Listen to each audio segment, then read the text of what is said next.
আয়ুর্বেদাচার্য doctor Debabrata Sen formulation. নমস্কার, পরম্পরা আয়ুর্বেদে আপনাদের সবাইকে অনেক অনেক স্বাগত জানাই। ভারতবর্ষের অন্যতম বংশানুক্রমিক আয়ুর্বেদিক চিকিৎসক পরিবার পরম্পরা আয়ুর্বেদ, যারা বংশ পরম্পরায় আয়ুর্বেদ চিকিৎসা বিজ্ঞানকে নিয়ে অধ্যাবসায়, গবেষণা এবং আধুনিক প্রয়োগ কৌশলের মাধ্যমে এই আয়ুর্বেদ চিকিৎসায় এক নবজোয়ার নবদিগন্ত আনতে পেরেছে। সেই পরিবারেরই স্বনামধন্য এই প্রজন্মের উত্তরসূরি আয়ুর্বেদাচার্য ডক্টর দেবব্রত সেন, বহু প্রধানমন্ত্রী, রাষ্ট্রপতি এবং বহু ব্যক্তিত্বের দ্বারা সম্মানিত আয়ুর্বেদ জগতের এক উজ্জ্বল নক্ষত্র। সরাসরি লাইভ ফোন ইন অনুষ্ঠানে ডক্টর দেবব্রত সেন, পরম্পরা আয়ুর্বেদ। অনেক অনেক স্বাগত জানাবো ডক্টর সেনকে। শুভ সন্ধ্যা আপনাকে। শুভ সন্ধ্যা অবশ্যই আমার বৃহত্তর পরম্পরা আয়ুর্বেদ এবং বৈদ্যস পরিবারের সবাইকে। ঝকঝকে একটা নতুন এপিসোড নিয়ে আমি আবারও আপনাদের কাছে ভালো থাকার পাসওয়ার্ড আপনাদের কাছে আজকে চতুর্থ পর্ব আর্ট অফ লিভিংয়ের। আর্ট অফ লিভিং নিয়ে নতুন কিছু বলার ব্যাপার নেই, কারণ বিগত 3-4টে এপিসোডে ওটা নিয়ে অলরেডি অনেক আলোচনা হয়েছে। আপনাদের কাছে জাস্ট একটাই কথা বলবো, সেটা হচ্ছে আয়ুর্বেদ চিকিৎসা বিজ্ঞানের সবচেয়ে গুরুত্বপূর্ণ ভিত্তি সেটা হচ্ছে আয়ুর্বেদ অ্যাসপেক্টে, দ্যাট ইজ সুবৈদ্যের লক্ষণ। সুবৈদ্যের লক্ষণ আয়ুর্বেদের উল্লেখ আছে। আয়ুর্বেদের উল্লেখ আছে যিনি তার পরিচর্যা করছেন তার লক্ষণ, মানে তিনি কী কী করবেন না করবেন। তেমনি উল্লেখ আছে রুগীরও লক্ষণ। ঠিক আছে, আয়ুর্বেদে স্পষ্ট করে বলা আছে যে রুগী অনুগত হবে না তার চিকিৎসা করবে না। ডাক্তার ভালো, হাফ ডাক্তার মারাত্মক। সুতরাং আয়ুর্বেদ চিকিৎসা মানে কিন্তু এটা কোনো, মানে ধরুন কেউ কোনো স্টেরয়েড খেলো, একদম দুদিনে উঠে বসে পড়লো, এরকম ব্যাপারটা কিন্তু আয়ুর্বেদে হয় না। আয়ুর্বেদ কিন্তু খুব খুব খুব অসুখটা একদম গোড়ায় গিয়ে, রুটে গিয়ে ট্রিটমেন্ট করে। আয়ুর্বেদ সময় সাপেক্ষ চিকিৎসা, এবং বেশিরভাগ কিন্তু যে গাছপালাগুলো আপনারা রাস্তা দিয়ে, বন জঙ্গল দিয়ে হেঁটে চলে যেতে গিয়ে যে গাছপালাগুলো আপনারা দেখেন, সেই গাছপালাগুলো দিয়ে কিন্তু সচরাচর কোনো ওষুধ তৈরি হয় না। হয়তো বছরে 12 মাসের মধ্যে 9 মাস বরফের নিচে থাকে সেই সমস্ত গাছপালা দিয়ে ওষুধ তৈরি হয়, যেগুলো মানে শেরপাড়া নিয়ে আসে, সেই ধরনের। তো আর্ট অফ লিভিংয়ের অন্যতম যেটা বলবো সেটা হচ্ছে ঔষধের যেমন গুণ থাকে, ভীষক অর্থের বৈদ্য বা ডাক্তারবাবুর যেমন গুণ থাকে, সেবকের যেমন গুণ থাকে যেটা কেয়ার গিভার, তেমন কিন্তু পেশেন্টেরও গুণ থাকাটা ভীষণ প্রয়োজন। তারা যতই ভালো চিকিৎসক হন, যতই ভালো ওষুধ নির্বাচন করে দিন, যতই চিকিৎসক তাকে খেটে তৈরি করে ওষুধ রেডি করে দিন, তিনি কিন্তু ফল পাবেন না, কারণ তার ধৈর্যের অভাব আছে বলে। চলে আসি আর্ট অফ লিভিংয়ের থেকে গুরুত্বপূর্ণ কিছু কথা আমিও চেষ্টা করবো এই ফোন ইন লাইভ প্রোগ্রামে জানাতে আপনাদেরকে। আজকে আলোচনা করছি আর্ট অফ লিভিংয়ে এমন কিছু অসুখপত্র নিয়ে, যে অসুখগুলো মেডিকেল সায়েন্সে ইনকিউরেবল, কিন্তু জীবনযাত্রার মানের পরিবর্তন করে, লাইফস্টাইল ম্যানেজমেন্ট করে আপনি কিন্তু ভালো থাকার চেষ্টাটা আপনাকে করে যেতে হবে। সেদিন ক্লিনিকে একজন পেশেন্ট এসেছিলেন, তার নাম ভীষণ কম, মানে উনি ইয়ং, মানে 28 ইয়ার্স ওল্ড, জাস্ট সবে ব্যাংকে একটা চাকরিতে ঢুকেছেন, এবং তার নাম ময়ূখ রঞ্জন সিনহা।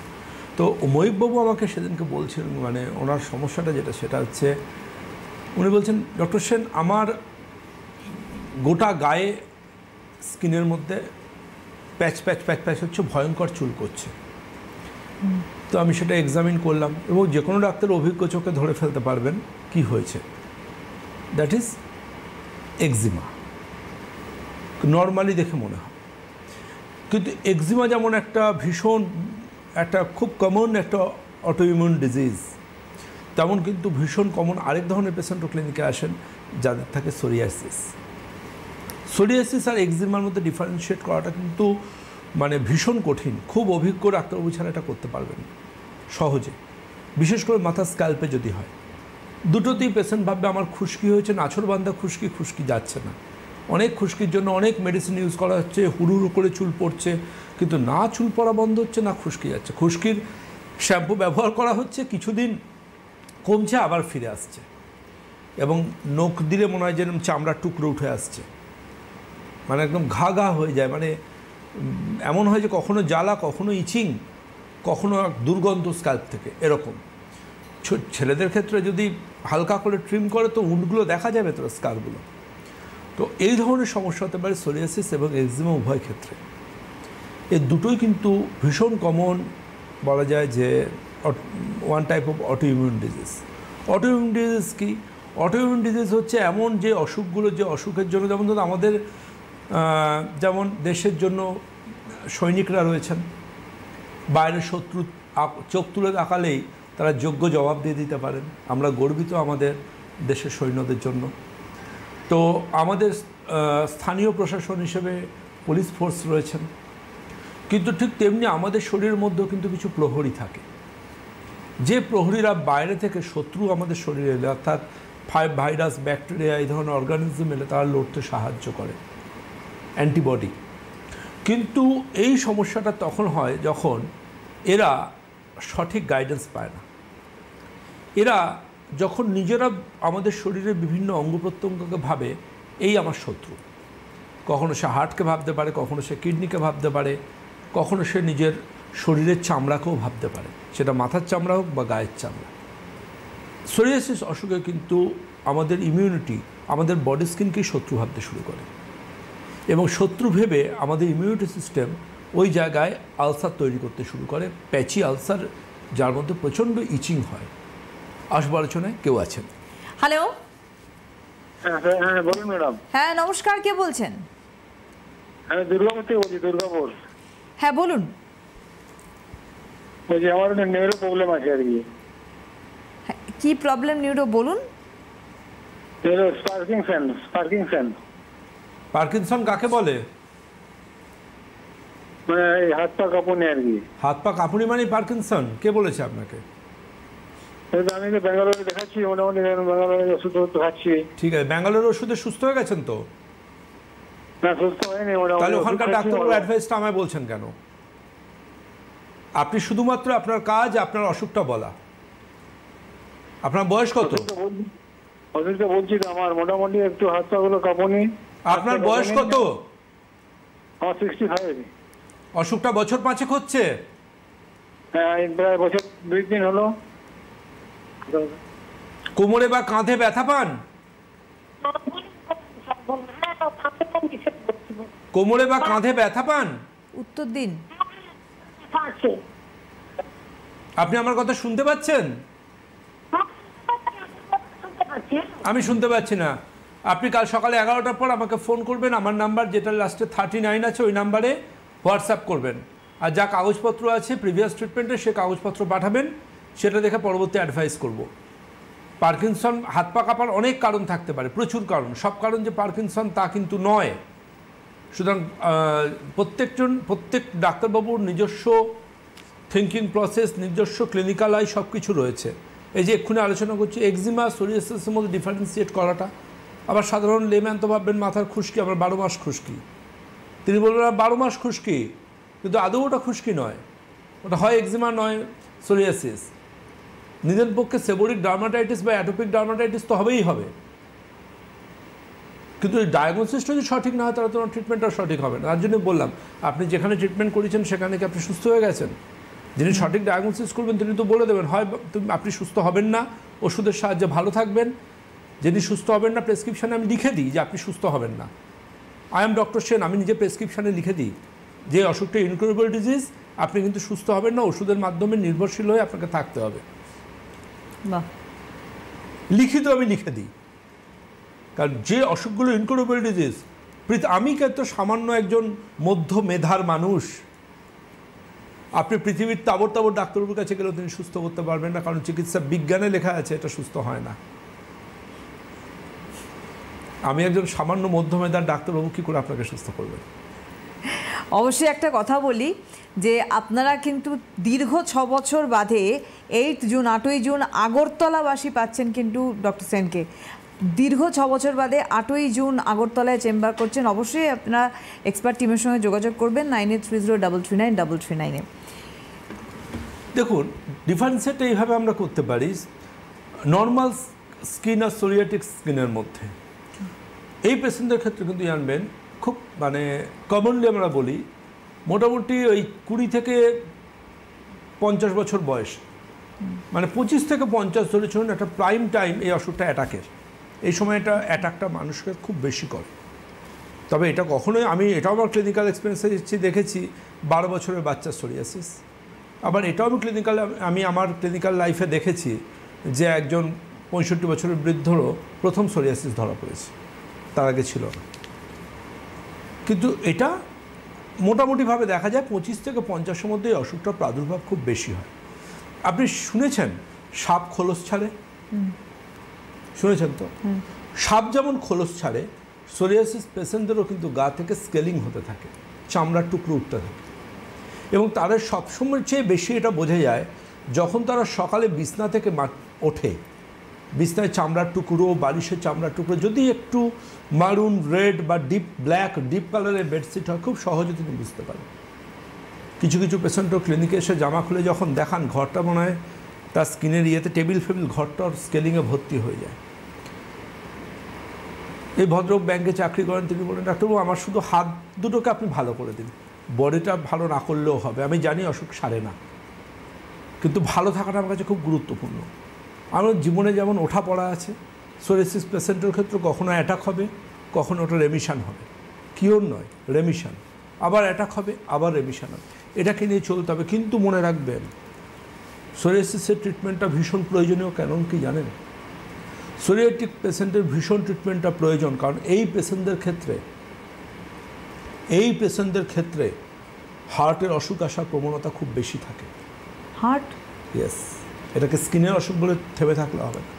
এই পেশেন্টদের ক্ষেত্রে সোরিয়াটিক আর্থ্রাইটিস, কম বয়সে হাতে পায়ে যন্ত্রণা, সোরিয়াটিক আর্থ্রাইটিসের খুব বেশি রকম সম্ভাবনা থাকে। তার জন্য এটা ট্রিটমেন্টটা ভীষণ প্রয়োজন। এবং সবচেয়ে গুরুত্বপূর্ণ সেটা হচ্ছে যে এই পেশেন্টদের ক্ষেত্রে কিন্তু সমাজ এই পেশেন্টকে হতাশার স্তরে ফেলে দেয়। এই পেশেন্টরা খুব হতাশ থাকেন, ডিপ্রেসড থাকেন, মন খারাপ থাকে, এবং বাড়ির লোক বা বন্ধুবান্ধব, আত্মীয় স্বজনের কাছে তারা যেতে চান না। অনেক অশিক্ষিত মানুষও ভাবেন এই অসুখটা বোধহয় ছোঁয়াচে, আদৌ এটা ছোঁয়াচে নয়। সোরিয়াসিস কোনো ছোঁয়াচে অসুখ নয়, একজনের থেকে আরেকজনের হয় না। এর কারণ জেনেটিক্সও হতে পারে, অ্যাকোয়ার্ডও অনেক কারণ হতে পারে, মেটাবলিক প্রবলেম নিয়েও আজকাল রিসার্চ বলছে এটা মেটাবলিক সমস্যাও এর সাথে জড়িত হতে পারে। ডায়াগনোসিসটা ইম্পর্ট্যান্ট। কেউ আছেন? হ্যালো। হ্যালো, হ্যাঁ নমস্কার, কে বলছেন? নমস্কার ম্যাডাম, কে বলছেন? আমি কুচবিহার জেলা দিনার থেকে বলছি। হ্যাঁ আমার নাম বলুন। কুচবিহার জেলা দিনার থেকে বলছি, আমার নাম ভূষণ বর্মন। হ্যাঁ বলুন বলুন। আমি বলছি একটু ডাক্তারবাবুর সঙ্গে একটু কথা বলবো। হ্যাঁ শুনছি, বলুন। স্যার, আমার এই যে সকালবেলা যে আমি গরম জলটা খাই, তাতে কোনো কি আমার ক্ষতি হবে স্যার? ওটা আপনি আপনার যে ডাক্তারবাবুকে দেখান তাকে জিজ্ঞেস করুন, আমি বলতে পারবো না। আপনি কোন ডাক্তারবাবু আপনাকে সকালে গরম জল খেতে বলেছেন আমি তো জানি না, কেন বলেছেন সেটাও জানি না, সুতরাং আমি কি করে বলবো আপনার ক্ষতি হবে না লাভ হবে, তাই না? আপনাকে যে ডাক্তারবাবু খেতে বলেছেন সকালে গরম জলটা, আপনি তাকে জিজ্ঞাসা করুন, তিনি এটা বেটার বলতে পারবেন। সঙ্গে থাকুন, ধন্যবাদ। তো দুটো কারণ খুব গুরুত্বপূর্ণ, আমি যেটা অ্যাডভাইস করি, মানে যেটা দুটো বিপজ্জনক জায়গা থাকে। এই যে বললাম, ফ্যামিলি হিস্ট্রিতে অনেক ক্ষেত্রে দেখা যায়, অনেক ক্ষেত্রে দেখা যায় না। কিন্তু একটা জায়গা জেনে রাখবেন, কোনো জায়গায় যদি আগুন ধরার প্রবণতা থাকে সেখানে কি আপনি পেট্রোল দেবেন? দেবেন না। সোরিয়াসিস পেশেন্টের সোরিয়াসিস অনেক অ্যাগ্রেসিভ হয়ে যাবে, অনেক ওষুধেও সহজে কাজ হতে চাইবে না। কখন জানেন? দুটো জায়গায়। নাম্বার ওয়ান হচ্ছে depression, anxiety, stress, tension, panic, এবং শুধু তাই নয়, ফিয়ার থেকেও, টেরার থেকেও, এমনকি ঘুম না হলেও তাদের কিন্তু অ্যাটাক বাড়তে পারে, সায়েন্স এটা বলছে। ও বাবা, এটা কেউ জানে না। কিন্তু আমরা সোরিয়াসিস ধরুন, এই অসুখটা যেহেতু একটা ইনকুরেবল ডিজিজ, মানুষ ওয়ার্ল্ড ওয়াইড ছুটে বেড়ালেও এর সমাধান পাচ্ছেন না। কিন্তু আমরা আমাদের আউট অফ লিভিংয়ে কিন্তু মানুষকে বলি, আপনি আপনার স্ট্রেসকে কমান, টেনশনকে কমান, অ্যাংজাইটিকে কমান। এটা হচ্ছে 1 নম্বর কারণ। আসবো আলোচনায়। কেউ আছে? হ্যালো। হ্যালো, আমি নমস্কার। মুর্শিদাবাদ থেকে। হ্যাঁ, নমস্কার দিদি ভাই। হ্যাঁ নমস্কার। দাদা ভাইকেও নমস্কার। হ্যাঁ আমি মুর্শিদাবাদ থেকে রীতা হালদার বলছি। হ্যাঁ বলুন। বলছি ডাক্তারবাবু, আমার প্রায় বছর খানেক হয়ে গেল পেটে মানে বুকের দুই সাইডে, এই বুকের খাঁচার নিচে দুই সাইডে প্রচন্ড ব্যথা করে। মাঝে মধ্যে মানে চিনচিন করে হালকা ব্যথা হয়। এই প্রায় 15 দিন ধরে পেটের উপর দিকটাতে খুবই ব্যথা করছে, যা খাচ্ছি তাই। বিকেলের দিকে একটু গ্যাসের সমস্যা বাড়ে? হ্যাঁ হ্যাঁ হ্যাঁ। বেশ, আল্ট্রাসোনোগ্রাফি করিয়েছিলেন? শুনুন, না এমনি অত তো আমি জানি না, মানে একটা এমনি পেটের ছবি করা হয়েছিল। ছবি করা মানে কিসের ছবি তোলা হয়েছিল? আল্ট্রাসোনোগ্রাফি, এক্সরে না এন্ডোস্কোপি, কি হয়েছে আপনার? ওইটা তো অত আমি জানি না। সে কি আপনি জানেন না আপনার কি কি ছবি তোলা হয়েছিল? Okay fine. আপনার গ্যাস হয় তো বিকেল 4টে থেকে সন্ধ্যে 6টার মধ্যে? হ্যাঁ হ্যাঁ, পেটটা খুব ভার হয়ে ওই থাকে। সময়টা বাড়ে, তাই তো? হ্যাঁ। আর পেটও পরিষ্কার হয় না একদম? না, ঠিকঠাক পেট পরিষ্কার হয় না একদম। আর যাই খায় পেটের মধ্যে মনে হচ্ছে গড়গড় করছে, পেট চেপে থাকছে, এরকম আপনি মনে হয়। আপনি আমাকে কাল সকাল 11টার পর আমার যে নাম্বার যাচ্ছে ওই নাম্বারে হোয়াটসঅ্যাপ করে সমস্যাটা জানাবেন। এক্সপার্ট টিম থেকে আপনি উত্তর পাবেন। একদম প্রথম যে নাম্বার, ওই নাম্বারটা লাস্টে দেখবেন 339 দেওয়া আছে। 9830339339 প্রথম নাম্বারটির কথা বলছেন তো। তো সুতরাং এই জায়গাটা খুব ইম্পর্ট্যান্ট যে কোনো মানুষ যদি অতিরিক্ত পরিমাণ স্ট্রেসে থাকে সেক্ষেত্রে অটোইমিউন ডিজিজ তাকে অ্যাটাক করবে। এই যেমন ধরুন রুমাটয়েড আর্থ্রাইটিসের পেশেন্ট, আঙ্গুল টাঙ্গুলগুলো বেঁকে যায়। এসএলই বলে একটা অসুখ আছে, দ্যাট ইজ অটোইমিউন ডিজিজ। সেই অসুখের ক্ষেত্রে কিন্তু কিডনিকে টার্গেট করে। এমন অটোইমিউন ডিজিজ যেগুলো হার্টকে টার্গেট করে। সোরিয়াসিস তো স্কিনকে করছে প্রথম, তারপর অ্যাটাক করছে কিন্তু সময়ের সাথে অ্যাটাক করছে কিন্তু তার জয়েন্টগুলোকে, তার হার্টকে, এবং নট অনলি দ্যাট, ইভেন তার চোখকেও অ্যাটাক করতে পারে। বাপরে। সুতরাং ট্রিটমেন্টের আমি বলবো দুটো ধাপ। প্রথম ধাপ কি? রেমিশনের জন্য প্রশস্ত ওষুধবিধি, সেগুলো সঠিকভাবে মেনটেন করা। দ্বিতীয়ত হচ্ছে আত্মত্যাগ করা। কি আত্মত্যাগ করতে হবে? যেখানে আপনার সম্মান নেই আপনি সেখানে যাবেন না। মানে আপনি এমন কোনো জায়গায় যাবেন না, এমন কারোর সাথে মিশবেন না যেখান থেকে আপনার মনে স্ট্রেস আসতে পারে, রাগ আসতে পারে, অ্যাংজাইটি আসতে পারে, প্যানিক আসতে পারে। নাম্বার 1 এটা। নাম্বার 2, ভগবান আপনাকে যা দিয়েছেন তাই নিয়ে সন্তুষ্ট থাকুন। তাহলে আপনি কিন্তু আপনার স্ট্রেস হরমোনকে অনেকটা নিয়ন্ত্রণে রাখতে পারবেন। 3 নম্বর, শিশুর মতো ঘুমোতে হবে। ঘুমোবেন শিশুর মতো। রাত্রি 10টা বাজবে, আপনি কাউকে চেনেন না পৃথিবীতে। কোথা কেউ কি মোবাইল ফোন, কি টিভি, কি বন্ধু, কি আত্মীয়, কি ফ্যামিলি। রাত 10টা মানে আপনার টাইম, আপনার জগৎ। ঘুম আসুক না আসুক চোখ বন্ধ করে শুয়ে থাকুন। আর আয়ুর্বেদে জানেন তো ঘুমের ওষুধ নেই। অনিদ্রা ওষুধটাকে সারাবার বিধান দেওয়া আছে আয়ুর্বেদে। ওষুধ খেয়ে আজকে ঘুমোবেন, কাল না খেলে না ঘুমোবেন, ওরমটা আয়ুর্বেদ বলছে না। অনিদ্রা ওষুধটাকে সারিয়ে ফেলতে হবে। 3 নম্বর ম্যাটার যেটা সব থেকে ইম্পর্ট্যান্ট, সেটা হচ্ছে একটা কথা আমি যেটা বলবো, বারবার করে বলবো, এই পেশেন্টদের কিন্তু রক্তে আইজি লেভেল হাই থাকে, এসজিপিটি হাই থাকে। আমি বলি না বারবার, বিয়ের আগে কোনো রক্ত পরীক্ষা করুন না করুন, পাত্র বা পাত্রীর এসজিপিটিটা দেখবেন। এই একটি টেস্ট এসজিপিটি, বুঝে যাবেন তার মধ্যে অন্য কোনো অসুখের আতুরঘর রয়েছে কিনা। তিনি জীবনে অ্যালকোহল ছোননি, কিন্তু এসজিপিটি হাই হবে। কেউ আছেন? হ্যালো। হ্যাঁ, আমি অরিন্দম মন্ডল বলছি। হ্যাঁ, কোথা থেকে বলছেন? নমস্কার। নমস্কার, আমি নবদ্বীপ থেকে বলছি। হ্যাঁ বলুন। বলছি আমার হচ্ছে যে আপনার ওই ডান পায়ের হচ্ছে গিয়ে ওই যে জয়েন্ট আছে, ওই জায়গায় মোটামুটি বছর 2-3 থেকে ব্যথা লাগে। দিয়ে দানিকালে দেখছি আপনার মাথায় একটু ব্যথা আর হচ্ছে ঘাড়ে। হ্যাঁ, তো যেখানে ব্যথা হচ্ছে আপনি সেখানকার এক্সরে কিছু করেছেন? ডক্টর দেখিয়েছেন? আমি এক্সরে করিয়েছিলাম, ডাক্তারও দেখিয়েছি, হোমিওপ্যাথি দেখিয়েছিলাম। না, এক্সরেটা করিয়েছেন তো? হ্যাঁ হ্যাঁ হ্যাঁ হ্যাঁ, ঠিক আছে। আপনি যে ডাক্তারবাবুকে দেখাচ্ছেন ওনাকেই দেখান, উনি নিশ্চয়ই সুস্থ করে দিতে পারবেন। আর আপনি যদি আয়ুর্বেদ চিকিৎসা বিজ্ঞানের সাহায্য নিতে চান, এক্সরে ফিল্মটা লাইটের সামনে ছবি তুলে আমাকে পাঠান এবং তার পাশাপাশি আপনার সমস্যাটা ভয়েস মেসেজ দিন। যে নাম্বারটা লাস্টে 39 আছে সেই নাম্বারটায় হোয়াটসঅ্যাপের মাধ্যমে ফোন করবেন না, হোয়াটসঅ্যাপ করবেন, ওনারা আপনাকে ফোনে কমিউনিকেট করে দেবেন। সঙ্গে থাকুন। ধন্যবাদ। তাহলে এই সমস্যাগুলো খুব গুরুত্বপূর্ণ। আরেকটা কারণ কি? আরেকটা কারণ জানবেন, স্মোকিং। স্মোকিং যদি কোনো সোরিয়াসিস পেশেন্ট করেন, তার ভাগ্যে কী যে দুর্গতি আছে তিনি শুধু জানেন। তার রেমিশনই হতে চাইবে না, বা রেমিশন হলে দ্রুত আবার সমস্যা ফিরে আসবে।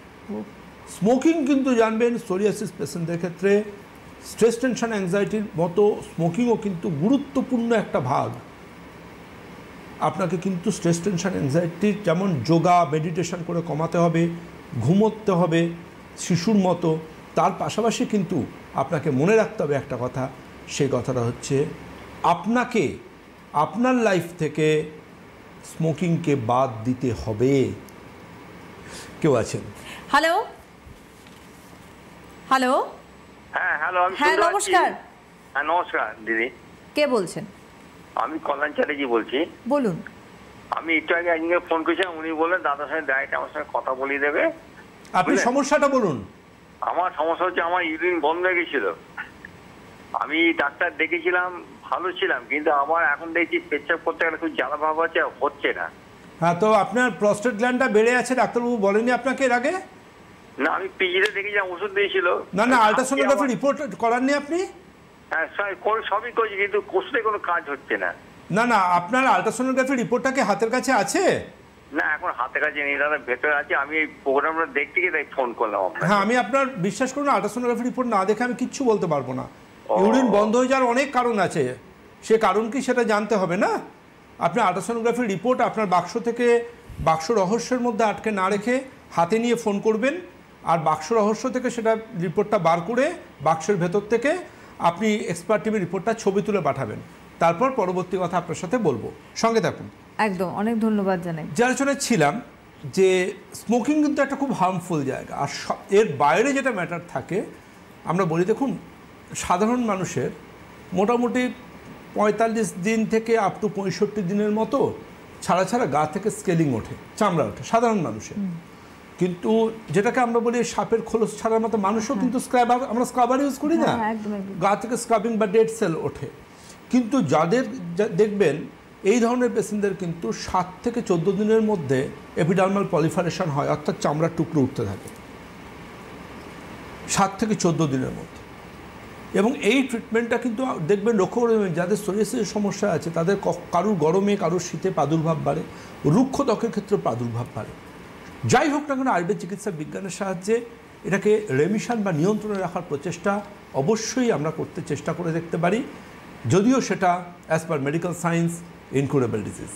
অবশ্যই বলবো, এই যে আর্ট অফ লিভিং যেটা আমরা এখন পরপর করে দেখছি, ভালো থাকার পাসওয়ার্ড, অবশ্যই ডক্টর সেন এই আর্ট অফ লিভিং যদি আপনারা এর শিখতে চান তাহলে কিন্তু আপনাদের এক্সপার্ট টিমের সঙ্গে যোগাযোগ করতে হবে 9830339339 এবং 6 বছর বাদে 8ই জুন 8 জুন আগরতলায় কিন্তু যাচ্ছেন ডক্টর সেন চেম্বার করতে, অবশ্যই যোগাযোগ করবেন। 12 জুন আরামবাগ, 13 জুন রয়েছে বাঁকুড়ায় চেম্বার, 8ই জুন দেখা হচ্ছে আগরতলায় ডক্টর সেনের সঙ্গে। অনেক অনেক ধন্যবাদ ডক্টর সেনকে, ধন্যবাদ আপনাদের জানাই, নমস্কার। ভালোবাসা কি রঙিন, আমার মনেতে স্বপ্ন সাজাতে পরম্পরা সারাদিন। Unique formulation from the House of Parampara Ayurveda. This elixir not only provides intense moisture and nourishment to the skin, but also helps to reduce aging. Discover the power of nature's secret in every drop. Parampara, where nature meets purity. Ayurvedacharya Dr. Debabrata Sen's formulation. পুরুষের ত্বক রুক্ষ, নির্জীব, কাঠিন্যে ভরা, moisturiser সমৃদ্ধ, anti tan এবং anti rash.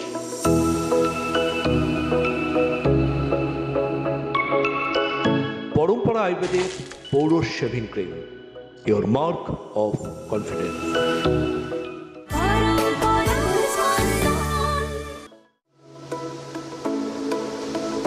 No pain, no strain, only gain.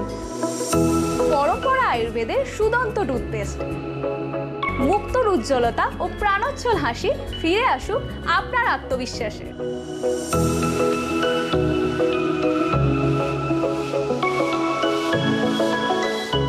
আয়ুর্বেদাচার্য doctor Debabrata Sen formulation. আয়ুর্বেদাচার্য doctor Debabrata সেনের পরম্পরা আয়ুর্বেদ, ভারতের অন্যতম বংশানুক্রমিক আয়ুর্বেদ চিকিৎসক পরিবার। আয়ুর্বেদাচার্য ডাক্তার দেবব্রত সেনের Parampara Ayurveda. For clinic appointments 9830 339 339।